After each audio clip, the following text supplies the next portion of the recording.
Hello, welcome back to our channel. അപ്പോൾ ഇന്ന് നമ്മൾ സംസാരിക്കാൻ പോകുന്ന ടോപ്പിക്ക്, ഇപ്പം നമുക്കറിയാം UK പല ഇപ്പോൾ ഈ യൂത്ത് മൊബിലിറ്റി സ്കീം അല്ലെങ്കിൽ സ്റ്റുഡൻറ് വിസ അങ്ങനെയൊക്കെ വന്ന് ജോബിന് വേണ്ടി സ്ട്രഗിൾ ചെയ്യുന്ന കുറേ പേരുണ്ട്. നമുക്ക് പേഴ്സണലി അറിയാവുന്ന കുറേ ആൾക്കാരുണ്ട്. അപ്പം എന്തുകൊണ്ടായിരിക്കും UK ജോബ് മാർക്കറ്റ് ഇത്രത്തോളം ഒരു ജോബ് കിട്ടാനൊക്കെ ഇത്രയും പാടായിട്ട് വരുന്നതെന്ന് ചിന്തിച്ചു നോക്കിയിട്ടുണ്ടോ? വന്നവരൊക്കെ എല്ലാവരും അങ്ങോട്ടും ഇങ്ങോട്ടും പറയുമ്പോൾ ആർക്കും ജോലി കിട്ടുന്നില്ല, ഒരു എൻട്രി ലെവൽ കിട്ടുന്നില്ല. അത് ഒരു ആദ്യത്തെ ആ ഒരു ഫസ്റ്റ് സ്റ്റെപ്പ് കിട്ടാൻ ബുദ്ധിമുട്ടുണ്ടാവുന്നു. മുന്നേ ഇത്രയും പാടുണ്ടായിരുന്നില്ലെന്ന് തോന്നുന്നു. ഇപ്പം അവൈലബിൾ ആയിട്ടുള്ള ഒരു സ്റ്റാറ്റിസ്റ്റിക്കൽ ഡേറ്റകളൊക്കെ നമ്മൾ നോക്കി കഴിയുമ്പോൾ നമുക്ക് മനസ്സിലാവുന്ന ഒരു കാര്യം, മുൻ വർഷങ്ങളെ അപേക്ഷിച്ച് ഒരു 10% ടോട്ടലായിട്ട് വരുന്ന ആ ഒഴിവുകളിൽ ഒരു കുറവ് വരുന്നുണ്ട്. ഓപ്പണിങ്സ് അല്ലെങ്കിൽ ജോബ് ഓപ്പർച്യൂണിറ്റീസിൽ ഒരു 10% കുറവ് വരുന്നുണ്ട്. പക്ഷേ ഇമിഗ്രേഷൻ കൂടി, അത്രത്തോളം തന്നെ കുറയോ ചെയ്തിട്ടില്ല, ഇമിഗ്രേഷൻ സ്റ്റിൽ കണ്ടിന്യൂസ്. അപ്പൊ നമുക്ക് ഇന്നത്തെ ഒരു വീഡിയോയില് മീൻസ് ഞങ്ങളിപ്പോ സ്ട്രഗിൾ അല്ലെങ്കിൽ നമ്മളിപ്പോ ഫേസ് ചെയ്തുകൊണ്ടിരിക്കുന്ന ചലഞ്ചസുകൾ എന്തൊക്കെയാണ്, അല്ലെങ്കിൽ ഇപ്പൊ ഒരു ജോബ് മാർക്കറ്റിലേക്ക് നോക്കി കഴിയുമ്പോൾ മെയിൻ ആയിട്ട് ഫേസ് ചെയ്യേണ്ട വരുന്ന കുറെ പ്രശ്നങ്ങൾ അതെന്തൊക്കെയാണെന്നുള്ളത് നമുക്ക് ഈ ഒരു വീഡിയോയിൽ ഈ വീഡിയോയിൽ ഒന്ന് ഡിസ്കസ് ചെയ്തു പോവാം. അപ്പൊ നമുക്ക് വീഡിയോയിലോട്ട് പോവാം. മെയിൻ ആയിട്ടും ഫസ്റ്റ് നമ്മൾ ചിന്തിക്കേണ്ട ഒരു കാര്യം, ഒരു എൻട്രി ലെവലിലേക്ക് കടക്കാൻ വേണ്ടിയിട്ട് നമ്മൾ എടുക്കേണ്ടി വരുന്ന ഒരു സ്ട്രഗിൾ ആണ്. ഇപ്പൊ നമ്മൾ PSW നിൽക്കുവാണെങ്കിൽ ഒരു കോഴ്സ് ഒക്കെ കഴിഞ്ഞ് നമ്മുടെ ഒരു ഫസ്റ്റ് ജോബ്, ആ ഒരു ജോബിലേക്ക് എത്താൻ വേണ്ടിയിട്ട് സ്ട്രഗിൾ ആയിരിക്കും. അതിന് എനിക്ക് തോന്നുന്ന ഒരു മെയിൻ കാരണം എന്ന് പറയുന്നത്, നമ്മളൊരു എൻട്രി ലെവൽ പോസ്റ്റ് എടുത്ത് നോക്കി കഴിഞ്ഞാൽ പോലും തന്നെ അതിനകത്തും എക്സ്പീരിയൻസ് ചോദിക്കുന്നുണ്ടെന്നുള്ളത്. എൻട്രി ലെവൽ പോസ്റ്റ് ഇപ്പൊ ഞങ്ങളുടെ ഹോസ്പിറ്റലിൽ ബാൻഡ് 3 പോസ്റ്റ്, അതിന് പോലും ഇത്ര എക്സ്പീരിയൻസ്, ഇത്ര ക്വാളിഫിക്കേഷൻസ്, ഇത്രയും ഡീറ്റെയിൽ ആയിട്ട് ഒരു വലിയൊരു ഡിസ്ക്രിപ്ഷൻ കൊടുത്തേക്ക് ഇത്ര കാര്യങ്ങൾ അറിഞ്ഞിരിക്കണമെന്ന്. ഒരു എൻട്രി ലെവൽ പോസ്റ്റ് എന്ന് പറയുമ്പോൾ അത് സപ്പോസ് ടു ബി ഒരു ജോബ്, പഠിച്ചിറങ്ങിയ ഒരാൾക്ക് കയറാൻ വേണ്ടിയിട്ടുള്ള ഒരു ജോബാണ്. അതിനേക്കാൾ ഉപരി അവിടെ ചോദിക്കുന്നത് പലപ്പോഴും 3 വർഷം അല്ലെങ്കിൽ 5 വർഷത്തേക്ക് എക്സ്പീരിയൻസ്, അറ്റ്ലീസ്റ്റ് എൻട്രി ലെവലിന് പോലും 3 വർഷം ചോദിക്കും. പിന്നെ അതുപോലെ തന്നെ പല സർട്ടിഫിക്കേഷൻസും ചോദിക്കാറുണ്ട് അതിനകത്ത്. പക്ഷെ ലിറ്ററലി പറഞ്ഞാൽ നമ്മളിപ്പോ ഒരു കോഴ്സ് ഒക്കെ കഴിഞ്ഞ് ആ ഒരു സർട്ടിഫിക്കേഷൻസ് എടുക്കാനുള്ള ടൈം ഗ്യാപ്പ് ഒന്നും നമുക്ക് അതിന്റെ ഇടയ്ക്ക് കിട്ടണമെന്നില്ല. എൻട്രി ലെവൽ ആവുമ്പോൾ എക്സ്ട്രാ സർട്ടിഫിക്കേഷൻസ് വരേണ്ട ആവശ്യമില്ലല്ലോ. അതാണ് നമ്മളിപ്പോ ജോബ് മാർക്കറ്റിലേക്ക് നോക്കി കഴിയുമ്പോൾ മെയിൻ ആയിട്ട് നമ്മൾ ഫേസ് ചെയ്യുന്ന ഒരു ചലഞ്ച് എന്ന് പറയുന്നത്. എനിക്ക് തോന്നുന്നത് മിക്കവാറും പണ്ടത്തെ പോലെ അല്ലല്ലോ. അപ്പൊ നമ്മൾ വന്ന ടൈം വെച്ചിട്ട് ഒരു 3 വർഷത്തെ ആ ഒരു എക്സ്പീരിയൻസ് വെച്ചിട്ട് പറഞ്ഞാൽ പോലും ആളെ കിട്ടാനുണ്ട്, ഒരുപാട് ആളെ കിട്ടാനുണ്ട്. ആളിഷ്ടം പോലെ ഉള്ളപ്പോൾ അവർക്ക് അവരുടെ കണ്ടീഷൻസ് കൂട്ടിക്കൊണ്ടുവരാം. അതുപോലെ തന്നെ ഇപ്പൊ നമ്മൾ എൻട്രി ലെവലിനെ കുറിച്ച് സംസാരിക്കുമ്പോൾ ഈ പാർട്ട് ടൈം ജോബുകൾ ശ്രദ്ധിച്ചിട്ടുണ്ടോന്ന് എനിക്കറിയില്ല. നമ്മൾ വന്ന ടൈമിലൊക്കെ നമുക്ക് ഇഷ്ടംപോലെ പാർട്ട് ടൈം ജോബുകൾ അവൈലബിൾ ആയിരുന്നു. ഈവൻ വെയർ ഹൗസുകളിലൊക്കെ പോലും 20 മണിക്കൂറിന്റെ ഒക്കെ അവൈലബിൾ ആയിരുന്നു. പക്ഷെ നമ്മൾ ആ വന്നൊരു 1 ഇയർ ഒക്കെ കഴിഞ്ഞപ്പോ തൊട്ട് ഈ പാർട്ട് ടൈമിന് വേണ്ടിയിട്ട് വെയർ ഹൗസുകളിലൊക്കെ ആളെ എടുക്കുന്നത് കുറഞ്ഞു വന്നു. ഫുൾ ടൈം ചെയ്യാനായിട്ട് ഇഷ്ടംപോലെ ആളുണ്ട്. പാർട്ട് ടൈം എന്ന് ഫ്ലെക്സിബിലിറ്റി പോലെ കൊടുത്തോണ്ടിരുന്ന അങ്ങനെയുള്ള ആളെ വേണം. ഇപ്പൊ അതിന്റെ ആവശ്യമില്ല, ഇഷ്ടംപോലെ ആളുണ്ട്. അതൊക്കെയാണ് ഇപ്പൊ പാർട്ട് ടൈം നോക്കുന്നവർ ഏറ്റവും കൂടുതൽ സ്ട്രഗിൾ ചെയ്യാനുള്ള കാരണം എന്ന് തോന്നുന്നു. ഇപ്പൊ ഈ ജാൻ ഇൻടേക്കിലൊക്കെ വരുന്നവര് കമ്പയർ ടു സെപ്റ്റംബർ ഇൻടേക്കിലൊക്കെ വരുന്നവർ വെച്ച് കമ്പയർ ചെയ്യുമ്പോൾ അവർ കുറച്ചും കൂടെ കൂടുതൽ സ്ട്രഗിൾ ചെയ്യേണ്ടി വരും. കാരണം ആ സമയം ഒന്നും സീസൺ അല്ല. അപ്പൊ അങ്ങനെയൊക്കെ വന്നു കഴിയുമ്പോൾ ഒരു പാർട്ട് ടൈമിലേക്ക് എത്തിപ്പെടുക എന്നൊക്കെ പറയുന്നത് നല്ല സ്ട്രഗിൾ ആണ്. അതൊക്കെയാണ് ഇപ്പോൾ ആ ഒരു നമ്മളൊരു എൻട്രി ലെവലിൽ ഒരു ജോബ് നോക്കുന്നവരെ കുറിച്ച് പറയുമ്പോൾ നമ്മൾ മെയിൻ ആയിട്ടും ഈ ഒരു മാർക്കറ്റിൽ നിന്ന് ഫേസ് ചെയ്യേണ്ടി വരുന്ന കാര്യം. പിന്നെ അതുപോലെ തന്നെ വേറൊരു പ്രശ്നം എന്ന് പറഞ്ഞാൽ, നമ്മളൊരു ജോബിൽ കയറി നമ്മൾ നമ്മുടെ കരിയറിൽ ഒരു അടുത്ത സ്റ്റെപ്പിനെ കുറിച്ച് ചിന്തിക്കുമ്പോൾ അതിപ്പോ വലിയൊരു സ്ട്രഗിൾ ആയി മാറിക്കൊണ്ടിരിക്കുന്നുണ്ട്. അതിനനുസരിച്ച് പ്രശ്നം വേക്കൻസീസിന്റെ കാര്യം. ഇപ്പം ഒരു ലെവൽ 1 നിന്ന് ലെവൽ 2 പോകാൻ വേണ്ടി 5-10 പേര് വെയിറ്റ് ചെയ്യുന്നു. ആ ലെവൽ 2 പൊസിഷൻ ഒരെണ്ണേ വേക്കൻസി ഉണ്ടാവുള്ളൂ. ഈ 10 പേര് ലെവൽ 2 വേണ്ടി ട്രൈ ചെയ്യുമ്പോൾ ഭയങ്കര കോമ്പറ്റീഷൻ ആയി. അത് പോരാത്ത ആ സെയിം ഇൻസ്റ്റിറ്റ്യൂഷനിൽ അത്രയും പേരുണ്ടാവും, പുറത്തുനിന്ന് വേറെ ആളുണ്ടാവും.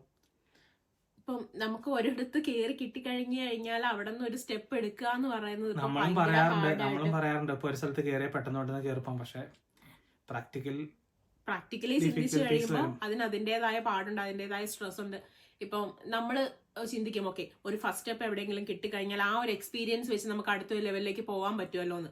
പക്ഷെ നമ്മൾ ആ ഒരു എക്സ്പീരിയൻസ് വെച്ച് അടുത്തൊരു ജോബിന് അപ്ലൈ ചെയ്യുമ്പോഴാണ് അവിടെ നിന്ന് നമ്മൾ റിജക്ഷൻസ് കിട്ടി തുടങ്ങുമ്പോഴാണ് ഓക്കെ ഇതത്ര സിമ്പിൾ അല്ല, ഇതത്ര സിമ്പിൾ അല്ല എന്നുള്ള കാര്യം നമ്മൾ റിയലൈസ് ചെയ്യുന്നത്. ഇപ്പൊ ഇന്റേണലി വിളിക്കുന്ന ഇപ്പൊ നമ്മളിപ്പോ NHS പോലെയൊക്കെ ഉള്ളിടത്ത് കയറി കഴിഞ്ഞാൽ ഞാൻ തന്നെ എല്ലാവരോടും പറയാറുണ്ട്, ഓക്കെ നിങ്ങൾ കിട്ടുന്ന ജോബിന് കയറിയിട്ട് പിന്നീട് നമുക്ക് ഇന്റേണൽ ആപ്ലിക്കേഷൻസ് വരും, ആ ടൈമിൽ നമുക്ക് അടുത്ത സ്റ്റെപ്പ് എടുക്കാൻ പറ്റും.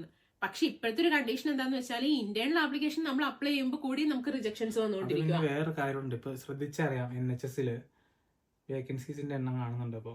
ഇപ്പൊ കൂടുതൽ വിളിക്കുന്നത് ഇന്റേണൽ ആപ്ലിക്കേഷനാണ് വിളിക്കുന്നത്. അത് മാത്രമല്ല വേക്കൻസി ഭയങ്കരമായിട്ട് കുറഞ്ഞു. ഡ്രാസ്റ്റിക് ആയിട്ട് കുറഞ്ഞു, ഒത്തിരി കുറഞ്ഞു. അതാണ് നമ്മൾ ഫേസ് ചെയ്യേണ്ട വരുന്ന ഒരു ചാലഞ്ച് എന്ന് പറയുന്നത്. പിന്നെ അതുപോലെ തന്നെ പറയേണ്ട ഒരു കാര്യമാണ് കേട്ടോ, ഓക്കെ നമ്മൾ ഇത്രയും പ്രശ്നങ്ങൾ ഫേസ് ചെയ്യുന്നുണ്ട്, ഒരു നെക്സ്റ്റ് സ്റ്റെപ്പ് എടുക്കാൻ വേണ്ടിയിട്ട് നമുക്ക് ഇത്രയും കൂടുതൽ സ്ട്രഗിൾ ഉണ്ട് എന്ന ഒരു കാര്യം ചെയ്യാം. നമുക്ക് നമ്മുടെ കരിയറിലേക്ക് ഒരു സർട്ടിഫിക്കേഷൻ അല്ലെങ്കിൽ എന്തെങ്കിലും ഒരു എക്സ്ട്രാ കൂടി ആഡ് ഓൺ ചെയ്യാമെന്ന് നമ്മൾ വിചാരിച്ചു കഴിഞ്ഞാൽ അത് ചെയ്യാൻ വേണ്ടി നമുക്ക് വരുന്ന ആ ഒരു കോസ്റ്റ് ഉണ്ട്. അതൊരു വലിയ ചലഞ്ച് അല്ലേ? അതെ, ഇപ്പൊ നമ്മൾ നോക്കിയ ഇലക്ട്രിക്കൽ കോഴ്സ് ചിലർക്ക് 1000 മുതൽ 3000 വരെ പൗണ്ട് ചെലവുണ്ട്. പിന്നെ ചില കോഴ്സുകൾക്ക് ചില ക്രൈറ്റീരിയ പറയും. ഇപ്പം വാട്ടർ ഹൈജീൻ കോഴ്സ്, ആ കോഴ്സിൽ മിനിമം 2 വർഷം പ്ലംബിങ് ചെയ്തവർക്ക് മാത്രമേ ഈ ഒരു കോഴ്സ് ചെയ്യാൻ പറ്റുള്ളൂ, അല്ല നമ്മുടെ സർട്ടിഫിക്കേഷൻ പറ്റില്ല. അപ്പൊ അങ്ങനെ എക്സ്പീരിയൻസ് ഉള്ള അല്ലെങ്കിൽ ഇന്ന ക്വാളിഫിക്കേഷൻസ് ഒരു കണ്ടമാനം ക്വാളിഫിക്കേഷൻസ് പറയാം, ഇത്രയും ക്വാളിഫിക്കേഷൻസ് ഉള്ളവർക്കേ ചെയ്യാൻ പറ്റുള്ളൂ. അങ്ങനെ പറഞ്ഞാൽ പലർക്കും ചെയ്യാൻ പറ്റാതെ വരും. പിന്നെ നമുക്കിപ്പോ ടോട്ടലി അല്ലേ തന്നെ നമുക്ക് നല്ല എക്സ്പെൻസ് ഉണ്ട്, അതിന്റെ കൂടെ പിന്നെ ഒരു കോഴ്സ് എടുത്ത് പഠിക്കുക, എന്തെങ്കിലും ഒരു സർട്ടിഫിക്കേഷൻ ചെയ്യാന്ന് പറയുന്നത് പിന്നെ നമുക്കൊരു ബർഡൻ ആയിട്ട് വരും. തീർച്ചയായിട്ടും സമയം ഒരു പ്രശ്നമായിട്ട് വരും. പിന്നെ അപ്പോ ഇതിനകത്ത് ലിറ്ററലി സംഭവിക്കുന്നത് എന്താന്ന് വെച്ചാൽ നമ്മൾ ഒരു ജോബിൽ കയറി അവിടെ നിന്ന് ഒരു അടുത്ത സ്റ്റെപ്പ് എടുക്കാൻ വേണ്ടിയിട്ട് ഒരു ലോങ് ടൈം വരും അതിനകത്തേക്ക്.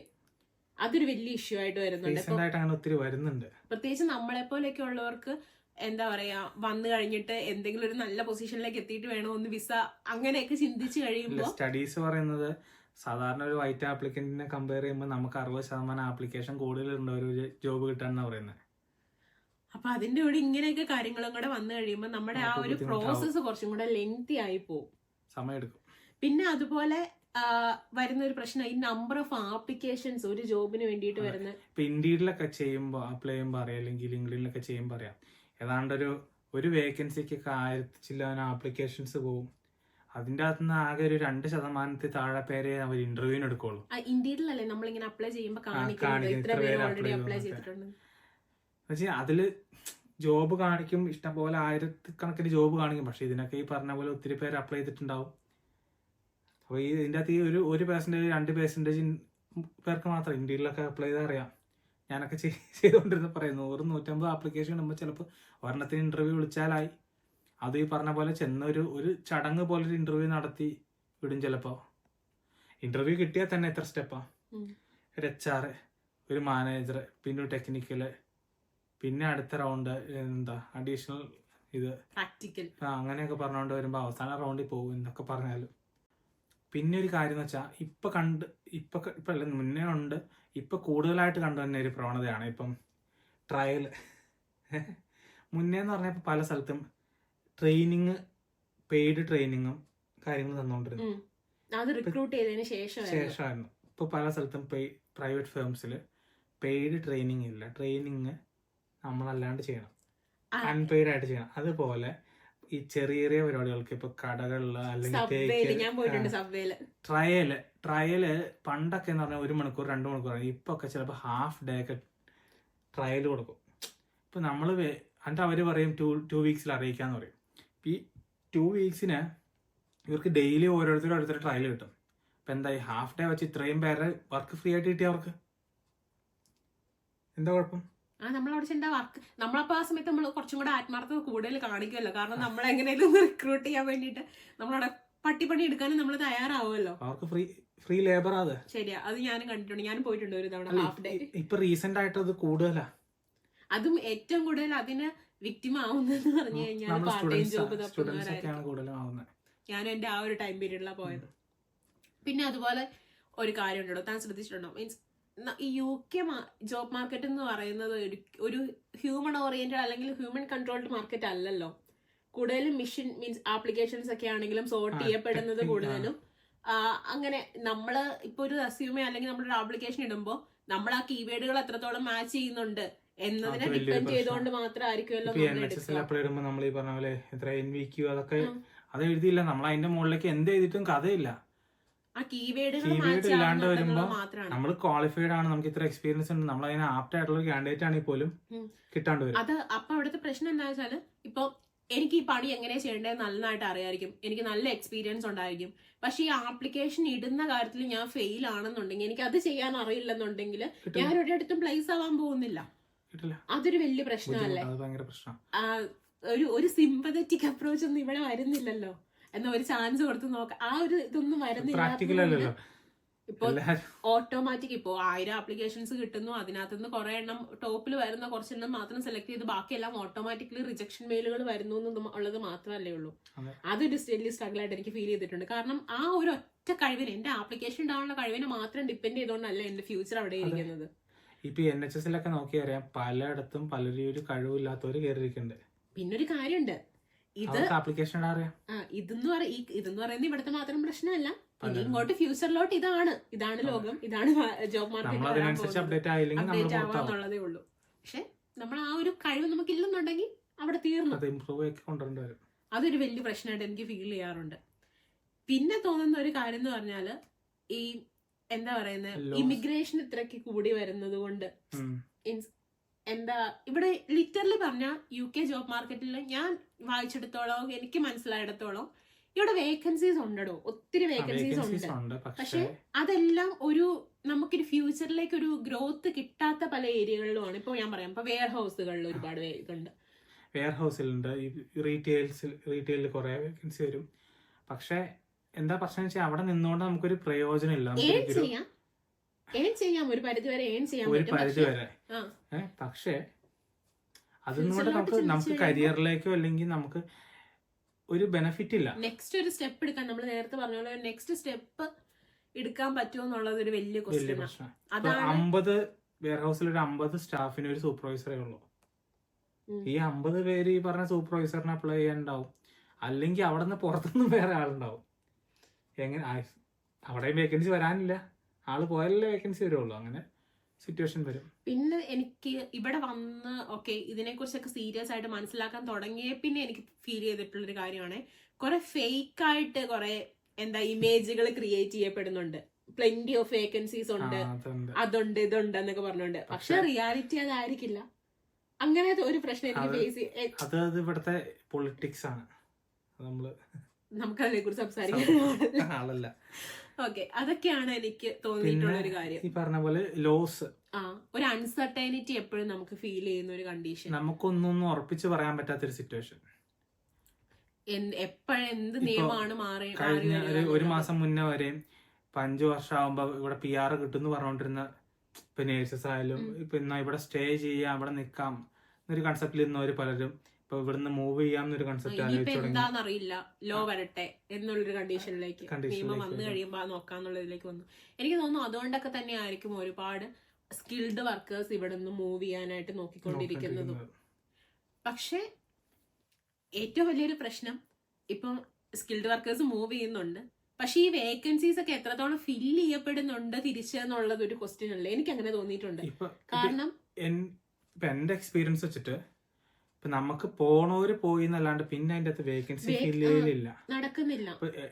എന്റെ ഹോസ്പിറ്റലൊക്കെ ഇപ്പൊ എല്ലായിടത്തൊന്നും എനിക്കറിയില്ല, നമ്മുടെ ഹോസ്പിറ്റലിലൊക്കെ ലൈവിൽ പൊക്കിക്കൊണ്ടിരുന്ന എത്ര വേക്കൻസിയാ, ഞങ്ങളുടെ ഡിപ്പാർട്ട്മെന്റിൽ തന്നെ 4-5 വേക്കൻസി ഉണ്ടായിരുന്നു. ഇപ്പൊ ആകെ 2 വേക്കൻസി അഡ്വർടൈസ് ചെയ്തിട്ടുള്ളൂ. അതും എടുക്കുന്നില്ല, അഡ്വർടൈസ് ചെയ്താലും എടുക്കുന്നില്ല. പല ഡിപ്പാർട്ട്മെന്റിലും ഇപ്പം അവിടെ ഒരു കംപ്ലൈൻസ് ഡിപ്പാർട്ട്മെന്റിൽ ബാൻഡ് 8A പോയി 8Bക്കും അതിന്റെ ചാർജ് കൊടുത്തു, ഇനി 8 തന്നെ റീപ്ലേസ് ചെയ്യുന്നില്ല. അങ്ങനെ അത് മീൻസ് ഇത് എല്ലായിടത്തും ഇങ്ങനെയാണെന്ന് നമുക്കറിയത്തില്ല. നമ്മൾ സംസാരിക്കുന്നത് നമ്മുടെ ഒരു എക്സ്പീരിയൻസിന്റെ ബേസിസിലല്ലേ. ഞാനിപ്പോ 1 year ആയി ഇപ്പൊ ചെയ്തുകൊണ്ടിരിക്കുന്ന ജോബിൽ കയറിയിട്ട്. ഞാൻ ഈ ജോബിൽ കയറിയ സമയത്ത് എനിക്ക് ആ ടൈമിൽ ഉണ്ടായിരുന്ന ഒരു സ്ട്രെസ്സോ സ്ട്രഗിളോ അല്ല ഞാൻ ഇപ്പൊ എടുക്കുന്നത്. നമ്മൾ കുറച്ചും കൂടി എക്സ്ട്രാ എടുക്കേണ്ടി വരുന്നുണ്ട്. ഇപ്പൊ വർക്ക് കൂടുന്നു, നമുക്ക് പുതിയ അപ്ഡേഷൻസ് വരുന്നു, പുതിയ കാര്യങ്ങൾ വരുന്നു. പക്ഷെ നമുക്ക് പണി, എന്റെ സൈഡ് പറയുകയാണെങ്കിൽ ഇപ്പൊ നമുക്ക് ഇൻഫ്രാസ്ട്രക്ചർ കൂടി, പുതിയ ബിൽഡിങ്സ് വന്നു, സ്റ്റാഫ് കുറഞ്ഞു, നമുക്ക് അത്രയും വർക്ക് ലോഡ് കൂടി. ഇപ്പൊ നമ്മൾ അതിന് വേണ്ടിയിട്ട് എടുക്കുന്ന ഒരു വർക്ക് പ്രഷർ ഉണ്ട്, ഒരു സ്ട്രഗിൾ ഉണ്ട്, സ്ട്രെസ് ഉണ്ട്. ഈ നമ്മൾ എടുക്കുന്ന സ്ട്രെസ്സിനും സ്ട്രഗിളിനും ഉള്ള പേ നമുക്ക് കിട്ടുന്നുണ്ടോ എന്ന് ചോദിച്ചു കഴിഞ്ഞാല് അത് കിട്ടുന്നില്ല. അപ്പൊ ഓട്ടോമാറ്റിക്കലി നമ്മൾ എന്താവും, നമ്മൾ അങ്ങ് എക്സോസ്റ്റഡ് ആയി പോകും. കുറച്ച് എങ്ങനെ കഴിയുമ്പോൾ ഈ പരിപാടി ഇത് ഇട്ടിട്ട് എങ്ങനെയും വേറെ ഒരെണ്ണത്തിലേക്ക് മാറിയാൽ മതിയായിരുന്നു, അല്ലെങ്കിൽ ഇവിടെ നിന്ന് പോയി കിട്ടിയാൽ മതിയായിരുന്നു ഒരു ഫീല് വരും. അത് സാറ്റിസ്ഫൈഡ് അല്ലാത്തൊരു അങ്ങനെ എംപ്ലോയി കൾച്ചർ ആണ് അതിലേക്കാ വന്നോണ്ടിരിക്കുന്നത്. സാറ്റിസ്ഫൈഡ് അല്ലാതെ വരുമ്പോഴാണ് മുന്നേ അങ്ങനെ അല്ലായിരുന്നു എന്നാണ് പറയപ്പെടുന്നത്. നമ്മൾ പതുക്കെ എക്സോസ്റ്റഡ് ആവുന്നതിന്റെ കാരണം അത് തന്നെയാണ്. പിന്നെ അത് വേറൊരു കാര്യം കൂടെ ഉണ്ട്, ലിവിങ് കോസ്റ്റ് കൂടുന്നത്. ഇപ്പൊ നോക്കിയാൽ അറിയാം, കഴിഞ്ഞ വർഷം നമുക്ക് 5.5% ഇൻക്രിമെന്റ് കിട്ടി. എന്നിട്ടും നമുക്ക് ഈ 5.5 കൂടി നമുക്ക് കിട്ടുന്നതിന് മുന്നേ തൊട്ട് റെന്റ് കൂടി, ഗ്രോസറി ബില്ല് കൂടി, ഇൻഷുറൻസ് കൂടി, എല്ലാ ലിവിങ് എക്സ്പെൻസ് മൊത്തം കൂടി. അതൊന്നും മേക്കപ്പ് ചെയ്യാൻ പാകത്തിന് ഓക്കെ ആയിട്ട് പോയി. ഇത്തവണ ഇപ്പൊ പറയുന്നത് NHS 3.6 എന്നൊക്കെ ഷുവർ ആയിട്ടില്ല, കേൾക്കുന്നത് യൂണിയൻകാരൊക്കെ പറയുന്നത് 3.6 എന്നാ. ഇപ്പൊ ഈ 3.6 വന്നാ ഒരിടത്ത് എത്തില്ല, ബാലൻസ് വരാനുള്ള കാശും കയ്യിൽ നിന്ന് പോകും. അതാണ് ഇപ്പം നമ്മളിപ്പോ പലരോടും സംസാരിക്കുമ്പോൾ നമുക്കറിയാം, ഞാൻ എന്റെ കൊളീഗ്സിനൊക്കെ സംസാരിക്കുമ്പോൾ അവർ റീസെന്റ് ഇങ്ങോട്ട് മൂവ് ചെയ്ത് വന്നവരൊക്കെ ഉണ്ട്. അപ്പൊ അവരൊക്കെ പറയുന്നത് ഏൺ ചെയ്യുന്നു, അതീ സ്പെൻഡ് ചെയ്യുന്നു, അത്രയാണ് അവിടെ നടക്കണുള്ളൂ. അതിനകത്ത് ഇപ്പൊ ബാലൻസ് ഒന്നും വരാനില്ല. പ്രത്യേകിച്ച് ചൈൽഡ് കെയറും കാര്യങ്ങളും കൂടെ ഒക്കെ വന്നു കഴിയുമ്പോൾ ഒരാൾ ഏൺ ചെയ്യുന്നത് ഒരു ഫുള്ളെന്നല്ല, അത്രത്തോളം തന്നെ റെന്റും ബാക്കി എക്സ്പെൻസുകളും ചൈൽഡ് കെയറിന് മാത്രം ഭയങ്കരമായിട്ട് എക്സ്പെൻസുകൾ വരുന്നുണ്ട്. അപ്പൊ ലിറ്ററലി പറഞ്ഞ ഇവിടെ വന്ന് നമ്മൾ ഈ ഒരു രാജ്യത്ത് ജീവിക്കുന്നു എന്നല്ലാണ്ട് നമുക്ക് എന്ത് മിച്ചം വയ്ക്കാൻ പറ്റുന്ന അതിപ്പോ ഏറ്റവും വലിയ എന്താണെന്നറിയാമോ, നമ്മളിങ്ങനെ നമ്മുടെ നാട് വിട്ടിട്ട് ഇവിടെ വന്ന് കിടക്കുമ്പോഴാണ് നമുക്കത് ഏറ്റവും കൂടുതൽ ഫീൽ ചെയ്യുന്നത്. നമ്മൾ അത്രയും കാര്യങ്ങൾ അല്ലെങ്കിൽ നമ്മുടെ ഫാമിലി എല്ലാം വിട്ടിട്ട് ഇവിടെ വന്ന് നിന്ന് കഴിയുമ്പോൾ അതിനൊരു ബെനിഫിറ്റ് നമുക്ക് ഉണ്ടാവണ്ടേ നമ്മൾ ഓട്ടോമാറ്റിക്കലി ചിന്തിക്കും. അത് കിട്ടാണ്ട് വന്നു കഴിയുമ്പോൾ ഈ പ്രശ്നം ഫുള്ളായിട്ട് ഇവിടെ സ്റ്റേ ചെയ്യുന്നവരൊക്കെ ആണെങ്കിൽ ഇപ്പൊ അങ്ങനെ ഒത്തിരി ബാലൻസ് ഒക്കെ ഉണ്ട്. പിന്നെ വേറൊരു കാര്യമുണ്ട് കേട്ടോ, ഞങ്ങളെപ്പോഴും സംസാരിക്കുന്നത്, ഞങ്ങൾ രണ്ടുപേരും വർക്ക് ചെയ്യുന്നത് NHS ആയതുകൊണ്ട് ആ ഒരു ബേസിൽ നിന്ന് നമ്മൾ സംസാരിക്കുന്നത്. നമ്മൾ പുറത്തേക്ക് ഇറങ്ങി NHS വിട്ട് പ്രൈവറ്റ് കമ്പനികളിലൊക്കെ നല്ല പേജ് കൊടുക്കുന്നവരും ഉണ്ട് കേട്ടോ. പക്ഷെ UK വേറെ രാജ്യങ്ങൾ വെച്ച് കമ്പയർ ചെയ്യുമ്പോൾ UK മാത്രം ഒരു പ്രത്യേകതയാണത്. ഇവിടെ ഗവൺമെന്റ് സെക്ടറിലാണ് പേയ്മെന്റ് കുറവ്. മിനിമം വേജിലും താഴെ സർക്കാർ ജോലി കിട്ടുന്നത് അത് വളരെ സ്ട്രേഞ്ച് ആയിട്ട് തോന്നിയിട്ടുണ്ട്. അത് ഇത്തവണ നമ്മളൊരു അയർലൻഡ് ട്രിപ്പ് പോയി അവിടത്തെ കഥകളൊക്കെ കേട്ട് കഴിഞ്ഞപ്പോഴാണ് നമുക്ക് ആ ഒരു ഡിഫറൻസ് ഇത്രയുണ്ടെന്നുള്ളത് മനസ്സിലായത്. അങ്ങനെ എന്തായാലും പറയാം. അതെ, ഗവൺമെന്റ് ജോബിന് സാധാരണക്കാളും കാശ് കൂടുതലാണ് അവിടെ. ഇവിടെ എന്നാ നേരെ തിരിച്ച. അതിപ്പോ നമ്മൾ അവരുടെ അടുത്ത് പറഞ്ഞപ്പോ അവർക്കും സ്ട്രേഞ്ച് ആയിട്ട് തോന്നി. സാധാരണ അങ്ങനെയല്ലോ വരണ്ടെന്ന്. അതാണ് മെയിൻ ഒരു ചലഞ്ച്. ആ ജോബ് മാർക്കറ്റിന്റെ ചലഞ്ച് ആണോ എന്ന് ചോദിച്ചാൽ ഒരു പരിധി വരെ അതെ കേട്ടോ. നമുക്ക് ഒരു പ്രോപ്പർ ആയിട്ടുള്ള ഒരു ഇൻക്രിമെന്റ് നമുക്ക് കിട്ടുന്നില്ല എന്നുള്ളത് വന്നു കഴിയുമ്പോൾ നമ്മൾ ഓട്ടോമാറ്റിക്കലി അൺസാറ്റിസ്ഫൈഡ് ആവില്ല. അതുപോലെ തന്നെ ഇപ്പോ നമ്മളിപ്പോ അറിയാലോ, നമ്മൾ ഫോളോ ചെയ്യുന്നവർക്ക് അറിയാം, നമ്മൾ കൂടുതലായിട്ടും ഈ NHS റിലേറ്റഡ് ആയിട്ടുള്ള ജോബുകൾ, അതിനുള്ള അസിസ്റ്റൻസ് അങ്ങനെയൊക്കെയാണ് നമ്മൾ കൂടുതലും ചെയ്യാറുള്ളത്. അപ്പം ഞാനിപ്പോ ഫുൾ ടൈം ഇതിനൊന്ന് ഒബ്സർവ് ചെയ്യുന്നുള്ളത് കൊണ്ട് എനിക്ക് തോന്നി ഇത് എനിക്ക് മാത്രം തോന്നിയ കാര്യമാണോ എന്നൊന്നും എനിക്ക് അറിയത്തില്ല കേട്ടോ. പക്ഷെ എനിക്ക് അങ്ങനെ ഒരു ഫീലിങ്സ് തോന്നി. ഇപ്പൊ കൂടുതലും NHS വരുന്ന മീൻസ് വേക്കൻസീസ് നിങ്ങൾ ശ്രദ്ധിച്ചിട്ടുണ്ടോ? കൂടുതൽ അവർ വിളിക്കുന്നത് ഇന്റേണലി ആണ്. അല്ലാതെ വിളിക്കുന്ന ആപ്ലിക്കേഷൻസ് പലതും ഫിക്സഡ് ടൈം കോൺട്രാക്ടുകൾ മാത്രമാണ്. പെർമനന്റ് വളരെ റെയർ ആയിട്ടേ വിളിക്കുന്നുള്ളൂ ഇപ്പൊ. അതും പിന്നെ അതില് വേറൊരു കാര്യമുണ്ട്, ഫിക്സഡ് ടൈം. പിന്നെ ഇപ്പൊ അങ്ങനെ അവര് ഇത് കൊണ്ട് പഠിച്ചാണെന്നും അറിയില്ല, ഫിക്സഡ് ടൈം പിന്നെ കുറെ കാലം കഴിയുമ്പോൾ ചിലപ്പോൾ പെർമനന്റ് ആവാനുള്ള ഒരു ഓപ്ഷൻ. അല്ലെങ്കിൽ ഇന്റേണൽ വിളിക്കുമ്പോൾ ഇന്റേണൽ മാത്രമേ പെർമനന്റ് കാണുന്നുള്ളൂ. അപ്പൊ എനിക്ക് തോന്നുന്നത് ഇപ്പൊ പെർമനന്റ് ആയിട്ട് ഒരാളെ എടുത്തിട്ട് പണി കിട്ടുന്ന സിറ്റുവേഷൻ വരണ്ടല്ലോ എന്നൊക്കെ എന്താണെങ്കിലും. പക്ഷെ എന്നാലും ഇപ്പൊ ഞാൻ പറയാം, ഒരു 10 ജോബ് അഡ്വർടൈസ് ചെയ്തിട്ടുണ്ടെങ്കിൽ അതിൽ 7 ജോബും ഇന്റേണൽ ആപ്ലിക്കേഷൻസ് ആയിരിക്കും. അപ്പൊ പുതിയ ഒരാൾക്ക് അങ്ങോട്ട് കടന്നു ചെല്ലാനുള്ള സാധ്യതയല്ലേ അത്രയും കുറച്ചുകൊണ്ടിരിക്കുന്നത്. പിന്നെ അതിൽ വേറെ വരുന്ന ഒരു ചലഞ്ച് എന്താന്ന് വെച്ചാൽ നമ്മളെ പോലെയുള്ള ആൾക്കാർക്കാ. നമുക്ക് ആകെ ഇപ്പൊ കോഴ്സ് കഴിഞ്ഞിട്ട് 2 വർഷമായിരിക്കും ഉണ്ടാവുള്ളൂ. അവിടെ നമുക്ക് എത്രയും പെട്ടെന്ന് ഒരു പെർമനന്റ് ജോബിൽ കയറിയാലായിരിക്കും നമ്മുടെ വിസ അങ്ങനെയുള്ള കാര്യങ്ങളെല്ലാം റെഡി ആവുള്ളൂ. അവിടെ പിന്നെ ഇങ്ങനെ ചാൻസ് എടുത്ത് നിൽക്കാന്ന് പറയുന്നത് നമുക്കൊരു പ്രശ്നമല്ലേ. അങ്ങനത്തെ ഇഷ്യൂസ് ഞാൻ കുറെ കാണുന്നുണ്ട്. ഇപ്പൊ പെർമനന്റ് ജോബുകളിലേക്ക് ആളെ വിളിക്കുന്നത് ഒരുപാട് കുറഞ്ഞിട്ടുണ്ടെന്നൊരു തോന്നൽ എനിക്ക് തോന്നുന്നു. ഒരു പെർമനന്റ് ജോബിൽ ഇരിക്കുന്നവരൊക്കെ അത് സെക്യൂർ ആയിട്ട് വെക്കാനായിട്ട് 2-3 പേജ് ജോബ് അഡ്വർടൈസ്മെന്റ് കാണാറുള്ള അടുത്ത് ഇപ്പൊ 1 പേജ് താഴെ 2-3 അഡ്വർടൈസ്മെന്റ് അങ്ങനെയൊക്കെ കാണുന്നത്. അത് ഒരു എക്സാമ്പിൾ പറയുകയാണെങ്കിൽ ഞാനൊരു കഴിഞ്ഞ മാസങ്ങളിലൊക്കെ എനിക്ക് എങ്ങനെയും ഞാൻ ഡെർബിയിലേക്ക് ചേഞ്ച് ചെയ്യാൻ വേണ്ടിയിട്ട് കുറെ നോക്കിക്കൊണ്ടിരിക്കും.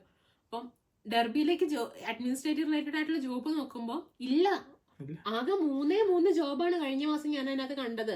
അതില് മറ്റേന്ന് 2 പറഞ്ഞാൽ പാർട്ട് ടൈം ജോബ്, 5-6 ജോബ് കടന്നുകൊണ്ടിരുന്ന ലൈവ് മിനിമം. ഇത് ഈ 3 ജോബില് 2 part time, 1 fixed time contract 6 മാസത്തെ. അതാണ് ഇപ്പോഴത്തെ സിറ്റുവേഷൻ. അപ്പൊ അങ്ങനെ എനിക്ക് തോന്നിയിട്ടുണ്ട്. ചിലപ്പോൾ അത് നമുക്കറിയാലോ, റീസെന്റ് ഒരുപാട് ചർച്ചകളൊക്കെ വന്നതാണല്ലോ, NHS എന്നത് മാറിയിട്ട് ഗവൺമെന്റിന്റെ അണ്ടറിലേക്ക് മാറും, ട്രസ്റ്റ് അകത്തുനിന്ന് ഗവൺമെന്റിന്റെ അണ്ടറിലേക്ക് മാറുമ്പോൾ കുറെ വേക്കൻസി റിഡക്ഷൻ ഒക്കെ വരും എന്ന് പറയുന്നത് കേട്ടിട്ടുണ്ടായിരുന്നില്ലേ നമ്മള്? അതിന്റെ പാർട്ടും ആവാം ചിലപ്പോ. വേക്കൻസി റിഡക്ഷൻ മാത്രമല്ല, ബഡ്ജറ്റും ഒത്തിരി കുറഞ്ഞു തോന്നുന്നുണ്ട്. ഇപ്പൊ നമ്മുടെ ഇവിടെയൊക്കെ അൺഒഫീഷ്യൽ ആയിട്ട് പറയുന്ന റിക്രൂട്ട്മെന്റ് പൂർണ്ണമായിട്ട് നിർത്തിവെച്ചു, ഓവർ ടൈം പൂർണ്ണമായിട്ട് നിർത്തിവെച്ചു, പർച്ചേസിങ് ഏതാണ്ട് 20% 30% എങ്കിലും മിനിമം കുറഞ്ഞു. അപ്രൂവ് ഒന്നും കിട്ടുന്നില്ല പല സാധനങ്ങൾക്കും. നമ്മളൊക്കെ ചീപ്പർ പ്രൊഡക്ട്സ്, സ്പെയർ പാർട്സ് തപ്പി പോകുന്ന അവസ്ഥ വരെ എത്തി തുടങ്ങി. അതൊക്കെ ഒരു ചലഞ്ചായിട്ട് ഫേസ് ചെയ്തിട്ടുണ്ട്. ഇത് NHS കാര്യമാണ് കേട്ടോ, എല്ലായിടത്തും ചിലപ്പോൾ ഇങ്ങനെ ആയിരിക്കണം എന്നൊന്നുമില്ല. ഇതൊക്കെയാണ് മെയിൻ ആയിട്ടും ഇപ്പോൾ ഈ ജോബ് മാർക്കറ്റിൽ നിന്ന് ഫേസ് ചെയ്യേണ്ടി വരുന്ന ചലഞ്ചുകൾ എന്തൊക്കെയാണെന്ന് ചോദിച്ചാൽ പറയാനുള്ളത്. കാര്യങ്ങൾ കുറേയും കൂടെയൊക്കെ എന്താ പറയുന്നത്, സ്ട്രിക്റ്റ് ആയിട്ടും കുറച്ചും കൂടെ ഡിഫിക്കൽട്ട് ആയിട്ടും പൊക്കോണ്ടിരിക്കുകയാണ്. ഡിഫിക്കൽട്ടായി വന്നോണ്ടിരിക്കുക. അതേപോലെ എംപ്ലോയി സാറ്റിസ്ഫൈഡ് അല്ലാത്തൊരു കണ്ടീഷനിലേക്ക് വന്നോണ്ടിരിക്കുക. കൂടുതലായിട്ട് ഇപ്പൊ എന്താ പറയുന്നത്, എംപ്ലോയേഴ്സിനെ ഫേവർ ചെയ്യുന്ന ഒരു മാർക്കറ്റ് ആയിട്ട് മാറിക്കൊണ്ടിരിക്കുക. അത്രയും സ്ട്രഗിൾ നമ്മൾ ഫേസ് ചെയ്യുന്നുണ്ട്. ഇത് കേട്ട് കഴിയുമ്പോൾ ആരും വന്ന് ഇനി ആരാ UK വരാൻ എന്നൊന്നും കമന്റ് ഇടണ്ട കേട്ടോ. കാരണം അതിനു വേണ്ടിയിട്ട് ട്രൈ ചെയ്യുന്ന ആ ഒരു ഡ്രീമും കൊണ്ട് നടക്കുന്ന ഒരുപാട് പേരുണ്ട്. അത് നമുക്കറിയാം. ഇപ്പോൾ ഓരോരുത്തരുടെയും വ്യൂ പോയിന്റ് വേറെ ആയിരിക്കുമല്ലോ, അതുകൊണ്ടായിരിക്കും ചിലപ്പോൾ അങ്ങനത്തെ കമന്റുകളൊക്കെ വരുന്നത്. അപ്പൊ അത് പറഞ്ഞിട്ട് കാര്യമില്ല. അപ്പൊ കുറെ പേര് ഇപ്പോഴും ഇതിനു വേണ്ടി ശ്രമിക്കുന്നവരുണ്ട്. പല വേക്കൻസീസും ആപ്ലിക്കേഷൻ ഇപ്പോഴും ആപ്ലിക്കേഷൻ ഒക്കെ ഇടുന്നവരൊക്കെ ഉണ്ട്. അപ്പം അവർക്ക് യൂസ്ഫുൾ ആവും എന്നാണ് എന്റെ ഒരു വിശ്വാസം. പിന്നെ ഇപ്പൊ UK ഉള്ളവർക്കും ഇൻഫർമേഷൻ ഷെയർ ചെയ്യാൻ പറ്റിയിട്ടുണ്ടെന്ന് തോന്നുന്നു. യൂത്ത് മൊബിലിറ്റി അതന്നെ. യൂത്ത് മൊബിലിറ്റിയിലൊക്കെ ഒത്തിരി പേര് വന്നുകൊണ്ടിരിക്കുന്നുണ്ട്, വന്നെത്തിയിട്ടുണ്ട്. അവരൊക്കെ കുറെയൊക്കെ അവർക്ക് യൂസ്ഫുൾ ആവട്ടെ. അത്രയൊക്കെ ഉള്ളൂ. അപ്പോൾ ഈ വീഡിയോ നിങ്ങൾക്ക് എന്തെങ്കിലുമൊക്കെ യൂസ്ഫുൾ ആയിട്ട് തോന്നുന്നുണ്ടെങ്കിൽ ഉറപ്പായിട്ടും നിങ്ങൾ ചാനൽ സബ്സ്ക്രൈബ് ചെയ്യണം, ലൈക്ക് ചെയ്യണം, ഷെയർ ചെയ്യണം. അതൊക്കെ ആയിരിക്കും നമുക്ക് ഫ്യൂച്ചറിലേക്ക് ഒരു മോട്ടിവേഷൻ എന്ന് പറയുന്നത്. അപ്പോൾ അത്രയൊക്കെ ഉള്ളൂ. അടുത്തൊരു വീഡിയോ ആയിട്ട് കാണുന്നത് വരെ ബൈ.